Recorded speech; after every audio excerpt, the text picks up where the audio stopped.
Bonjour. Alors aujourd'hui, on va voir la correction de devoir 1 pour deuxième année baccalauréat, soit SVT, PC et sciences maths aussi. Donc devoir corriger physique-chimie, deuxième baccalauréat, sciences physiques, BIOF, semestre 1. Donc on va voir la correction de devoir 1, module 1. Je commence par la partie chimie, c'est 7 points.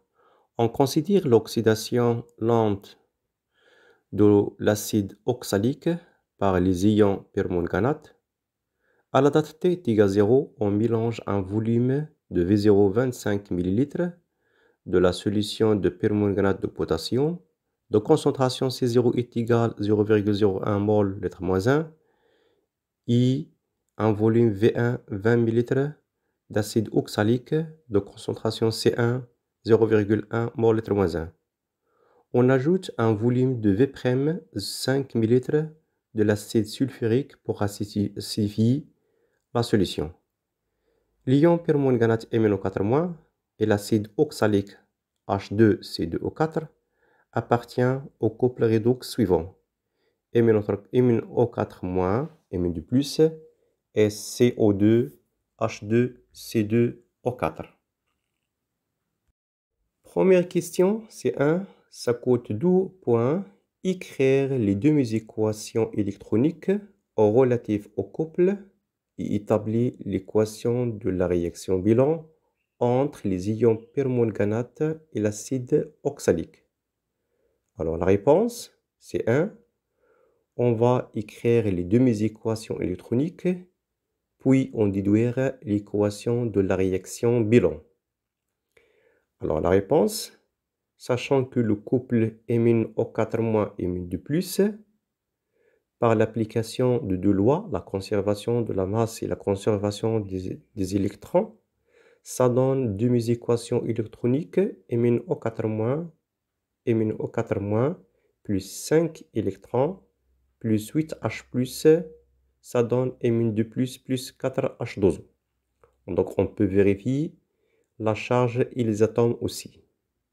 Ça coûte 0,5 points. Pour la deuxième couple, c'est CO2, H2C2O4. Par l'application les deux lois, on peut atteindre les demi-équations électroniques de CO2 plus 2 électrons plus 2H+, équilibre H2C2O4. Donc la réponse, ça coûte 0,5 points. Alors pour déduire l'équation bilan, sachant le réactif c'est entre MnO4- et l'acide oxalique H2C2O4, et les électrons de la première équation, c'est 5 électrons, et la deuxième, 2 électrons. Donc ça conduit de faire la multiplication de 2 pour l'équation de la première équation, c'est-à-dire 2 entre parenthèses MnO4- plus 5 électrons plus 8H+, ça donne Mn2+, plus 4H2O, le parenthèse. Et la deuxième équation, je multiplie par 2 et je l'inverse. Ça donne 5. H2C2O4, équilibre, 2CO2 plus 2 électrons, 2H+. Donc, on fait la somme de deux équations et aussi on simplifie par les protons et les électrons. Donc, la réponse finale, ça coûte 1 point, c'est-à-dire 2MnO4- plus 5H2C2O4 plus 6H+, une équation totale, c'est-à-dire une seule flèche, dit CO2 plus 2Mn2+, plus 8H2O. Deuxième question, détermine les quantités de matière de réactifs mis en présence à l'état initial. C'est 1 point. Donc la réponse, les quantités de matière de réactifs à l'état initial. Donc on a normalement 3 réactifs. Donc 2 sont réactifs principaux et la troisième c'est un catalyseur. Donc N1 de MnO4- ça donne C0 fois V0. Donc d'après les données, un volume de 25, je multiplie par 10-3. Et la concentration C0, c'est 0,01. Ça donne la quantité de matière 2,5, 10 à la puissance moins 4 mol. N'oubliez pas l'unité. La deuxième réponse, N2 de l'acide oxalique H2C2O4, ça donne C1 fois V1. Donc V1, c'est 20, 10 moins 3. La concentration, c'est 0,1. Ça donne 20 fois 10 à la puissance moins 4 mol. N'oubliez pas l'unité, c'est très important. Donc la réponse 1, c'est 0,5 et la réponse 2, c'est 0,5. La troisième question, ça coûte 12 points. Donc, des deux réactifs mis en présence, quel est celui qui constitue le facteur limitant? Donc, pour déduire la réponse, normalement, il faut passer par les étapes suivantes. Donc, la troisième, les réactifs limitants. D'abord, il faut dessiner le tableau d'avancement. Donc, tableau d'avancement très important dans la chimie. Donc, première ligne, c'est l'équation chimique de MnO4- plus 5H2C2O4 plus IH+. Ça donne 10 CO2 plus 2 Mn de plus 8 H2O. Alors, pour H+, c'est en XC. Donc, en XC. Et aussi H2O, c'est en XI. Pour MnO4-, je remplace par C0 fois V0 ou C1. Ou C0 fois V0, ou la quantité de matière. L'acide oxalique, c'est C1 fois V1. CO2, c'est 0 à l'état initial, et aussi Mn de plus. À l'état intermédiaire, donc on observe le coefficient, donc C0 fois V0 moins 2x, et acide oxalique, c'est C1 fois V1 moins 5x, et CO2, c'est 10 fois x, et Mn de plus, c'est 2 fois x. La dernière ligne, j'ajoute à x l'indice X max. Donc, pour déterminer le réactif limitant, donc c'est MnO4-, c'est le réactif limitant, on calcule X max 1. Ça donne, c'est 0 fois V0 divisé par 2, d'après le tableau d'avancement. Donc, on atteint une valeur de 1,25 10 moins 4 mol. Deuxième couple, c'est CO2 H2CO2. Donc, le réactif, on suppose que l'acide oxalique, c'est le réactif limitant. D'après le tableau d'avancement, on calcule X max 2. Ça donne C1 fois V1 divisé par le coefficient. Donc, une valeur de 4 fois 10 moins 4 mol. Alors, on compare X max 1, X max 2. On trouve que X max 1 inférieur à X max 2. Donc, X max c'est le petit. Donc, ça donne X max 1,25 10 moins 4 mol. N'oubliez pas l'unité. Donc, le réactif limitant, c'est MnO4-. Donc, chaque étape a leur point. Donc, un point pour le tableau d'avancement, 0,5 pour la valeur de X max avec l'unité et 0,5 pour le réactif limitant. La quatrième question, c'est un point. Quelle est la concentration des ions manganèse à la fin de réaction? Donc, la réponse, c'est 4. La concentration des ions manganèse à la fin de réaction. Donc, d'après le tableau d'avancement, normalement, 2Mn de plus, ça donne 2X max. Donc, c'est la concentration de Mn de plus finale. C'est la quantité de matière divisée par le volume total. Ça donne 2X max divisé par le volume total. X max, déjà déterminé, c'est 1,25 10 moins 4 mol. Et volume total, n'oublie pas, c'est la somme des volumes. Donc, V0 plus V1 plus V'. On ne peut pas négliger V' devant les solutions V0 et V1. Donc, je remplace. Donc, ça donne 2 fois 1,25 10 moins 4, divisé par le volume total fois 10 moins 3, pour convertir en lettres. Ça donne la concentration de Mn de plus finale, c'est 5 10 moins 3 mol, lettre moins 1. N'oubliez pas l'unité. On y à la question 5, c'est un point. L'ion MnO4- en solution est de couleur violette. L'acide oxalique et l'ion manganèse en solution sont incolorés. Comment peut-on mettre en évidence l'évolution de la réaction? Donc, tout simplement, comment peut-on mettre en évidence l'évolution de la réaction, c'est-à-dire comment suivi cette évolution ou la réaction entre MnO4- et l'acide oxalique. Donc, on suivit tout simplement la couleur violet des ions MnO4-. Sachant que MnO4- il existe dans les réactifs, donc la couleur normalement progressivement disparaître. Donc la première partie de la réponse, c'est de suivre la couleur violet des ions MnO4-. Et la deuxième partie de cette réponse, sachant que la couleur violet disparaît progressivement au cours du temps, tout simplement, c'est une réaction lente et aussi MnO4-, c'est dans les réactifs, c'est-à-dire sa concentration diminue en fonction de temps. La deuxième partie, c'est la physique 1, c'est 6,5 points sur la surface de l'eau contenue dans une cuve à ondes. On crée à l'instant t égale 0 une onde progressive sinusoïdale de fréquence n 50 Hz au 1 point S à l'aide d'un point lié à un vibreur. Elle se propage alors sans amortissement et sans réflexion, avec une vitesse constante. Le document ci-dessous représente une section de la surface de l'eau suivant un plan vertical passant par le point S à l'instant T1. La distance entre les points A et B est égale à 3 cm et l'amplitude constante est de l'ordre de 4 mm. La question 1, c'est un point. L'onde est-elle longitudinale, transversale, circulaire, rectiligne? Alors la réponse est claire. Donc l'onde, c'est longitudinale, c'est 0,5, et aussi circulaire, c'est 0,5 sans justification.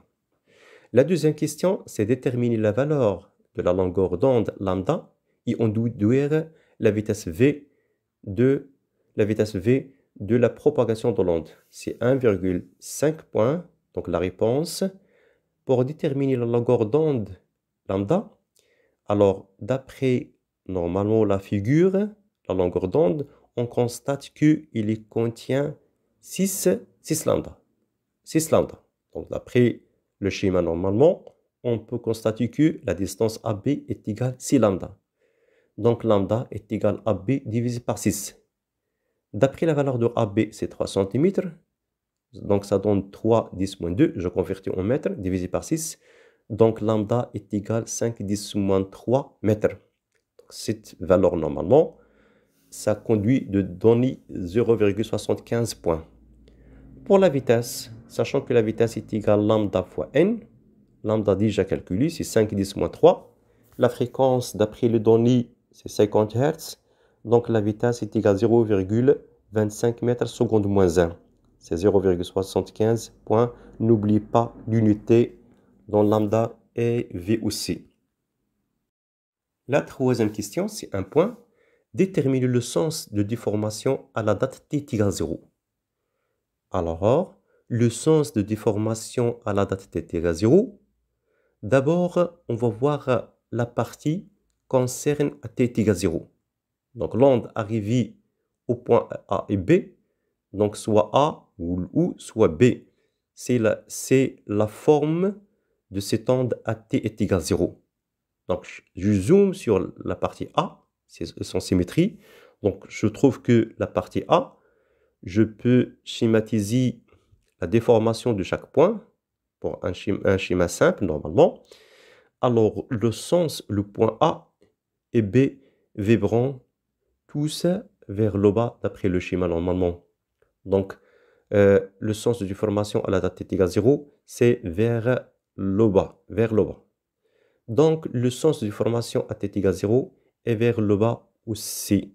Donc, un décalage de temps. Donc, on constate que le sens de déformation à t égale 0, c'est vers le bas. Si la question, par exemple, se posant le sens de déformation à une date t, par exemple 2 secondes, d'abord, il faut déterminer la position, puis on déduire le sens de déformation.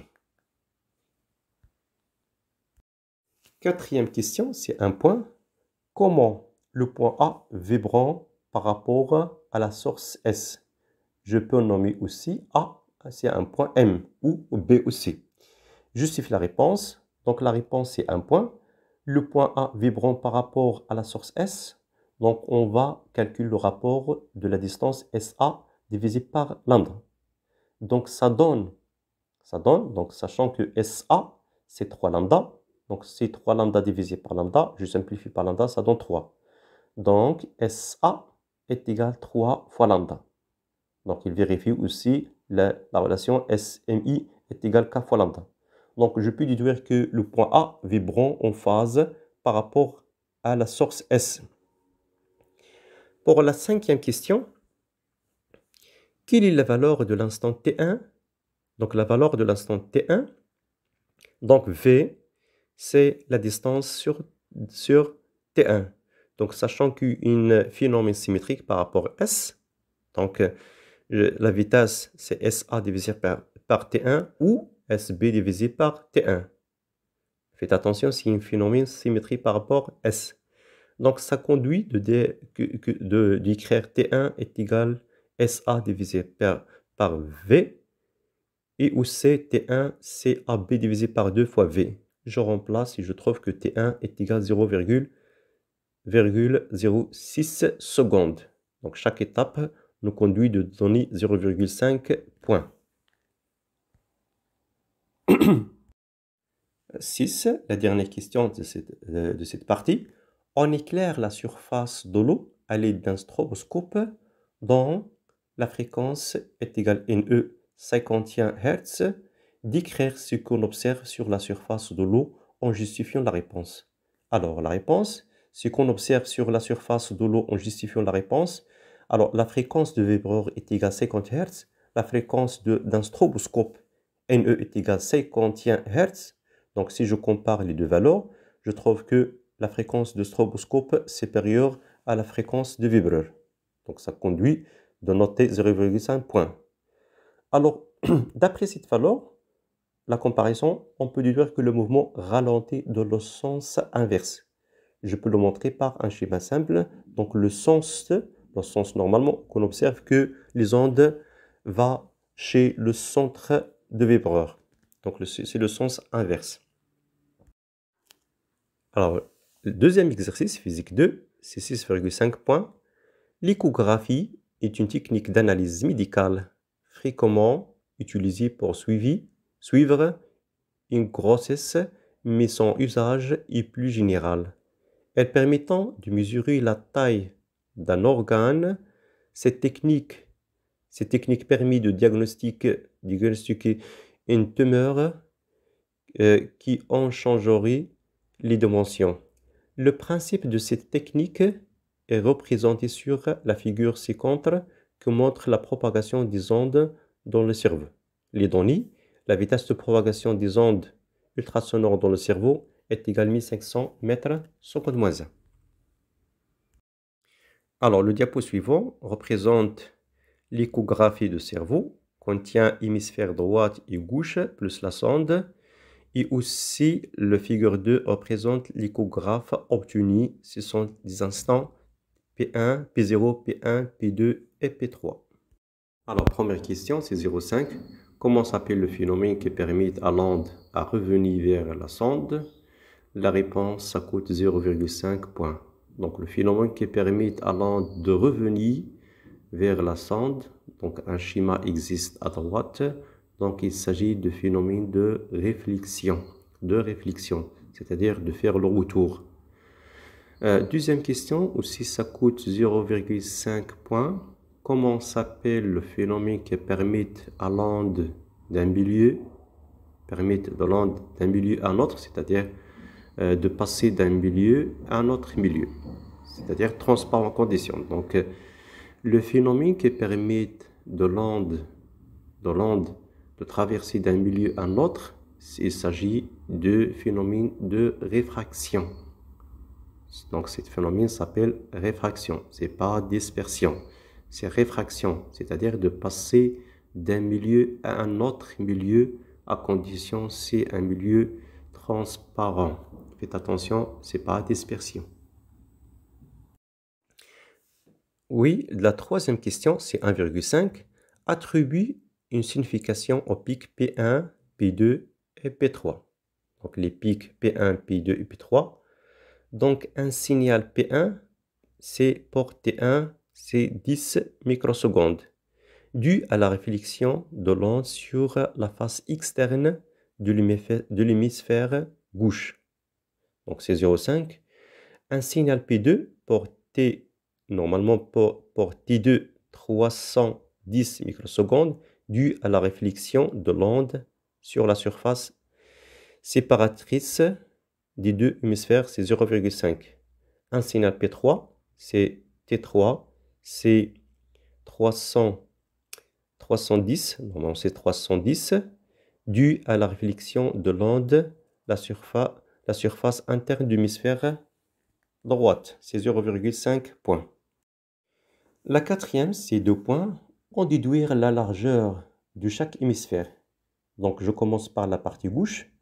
Donc, VE, c'est VE, est égal de LG, donc LG, divisé par T2 moins T1.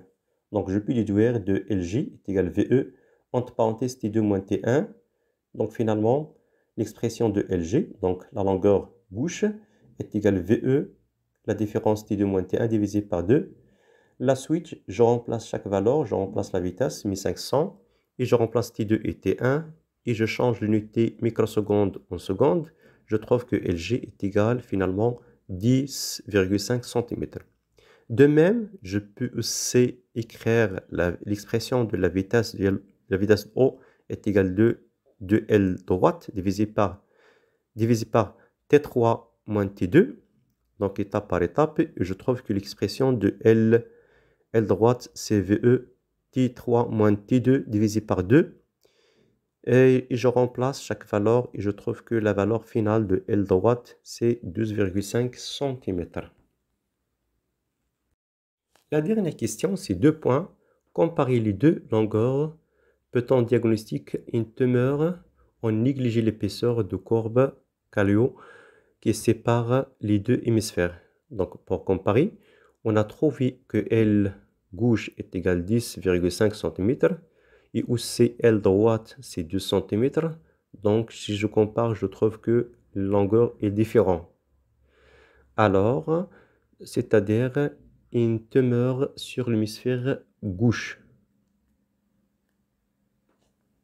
Donc, pardon, c'est une tumeur sur l'hémisphère droite, car la longueur est supérieure est supérieure par rapport à la longueur gauche.